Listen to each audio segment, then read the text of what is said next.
memberi salam. Assalamualaikum warahmatullahi wabarakatuh. 1, 2, 3. We are one team. We are one team. We are one team. Siapa kita?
belum hafal karena kami murid bontot. Jadi mohon maklum apabila penampilan kami tidak maksimal karena kami baru belajar sekitar 2 bulan dan tiba-tiba mendapat kabar harus ikut muhadharah. Doain ya para dosen, para ustaz. Assalamualaikum warahmatullahi wabarakatuh. Bismillahirrahmanirrahim. Alhamdulillahilladzi khalaqal mauta wal hayata liyabluwakum ayyukum ahsanu amala. Wassalatu wassalamu ala sayyidina Muhammadin Mustafa wa ala alihi wa ashabihi wa ahli sidqi wal wafa. Amma ba'du. Qala Allahu ta'ala fi kitabihil aziz, kullu nafsin dha'iqatul maut, kullu nafsin dha'iqatul maut, thumma ilaina turja'un. Wa qala Nabi sallallahu alaihi wasallam, akhiru hadhihi nazati yahmil maut. Sadaqallahul azim wa sadaqa rasuluhun nabiyul habibul karim wa nahnu ala dzalika minasyahidin. Pertama yang paling utama yang kami hormati serta kami muliakan Ketua Dewan Pembina Profesor Dr. Kiai Haji Muhammad Khazim Mahfud MM. Selanjutnya yang kami hormati dan kami muliakan Ketua Yayasan Anisalah Ustaz Fajrul Munir Dr. Ustaz Fajrul Munir MMPD. Selanjutnya yang saya hormati Direktur Pendidikan Dakwah Anisalah Ustaz Haji Ahmad Nul Albab SU SOS dan seluruh dewan juri yang insya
berlimpah sesuai kemampuan kita. Orang kaya amal 1 juta, kita amal 10.000. Enak nggak di Islam? Enak, nilai pahalanya sama karena sesuai dengan kemampuannya. Jadi tidak bisa ditiru. Mereka yang hartanya banyak, mobilnya berjejer banyak, nanti berat dihisab pada hari kiamat. Nah kita yang hidup seadanya, terkhusus saya ya, tetap bersyukur kepada Allah. Kelak Allah ringankan hisab kita di yaumil akhir. Selanjutnya, pertama kali yang Allah bangkitkan dari alam kubur adalah baginda Rasulullah Sallallahu Alaihi Wasallam. Hebat tidak bukan kita? Allah ciptakan paling akhir, dibangkitkan paling pertama. Luar biasa tidak? Disusul dengan para umat beliau, nabi-nabi setelahnya, dan sampai akhir manusia. Bersyukurlah kita menjadi umat Nabi Muhammad Sallallahu Alaihi Wasallam yang sekarang mautnya kita pun sudah setengahnya ditanggung oleh Nabi Muhammad Sallallahu Alaihi Wasallam. Ketika para nabi yang lain lepas tangan ketika diminta syafaat, nabi kita yang paling pertama berdiri di hadapan Allah Subhanahu Wa Taala, bahkan sampai bersujud di hadapan Allah Subhanahu Wa Taala, meminta agar umatnya jangan sampai ada yang masih berada di dalam neraka. Sampai Allah bertanya, wahai kekasihku, apa lagi yang kau inginkan? Bukankah seluruh umatmu sudah aku jamin masuk surga? Lalu baginda Rasulullah Sallallahu Alaihi Wasallam mengatakan masih ada beberapa yang tertinggal. Mudah-mudahan kita semua yang hadir pada kesempatan hari ini menjadi umat Nabi Muhammad Sallallahu Alaihi Wasallam yang ikut ke surganya Allah bersama baginda Rasulullah Sallallahu Alaihi Wasallam. Sebelum saya diri ada pantun Bapak Ibu. Gulung benang tengah lapangan, menang tidak menang kami senang.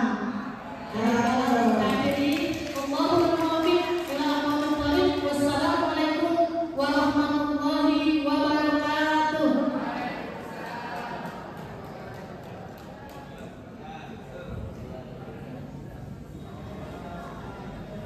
Memberi salam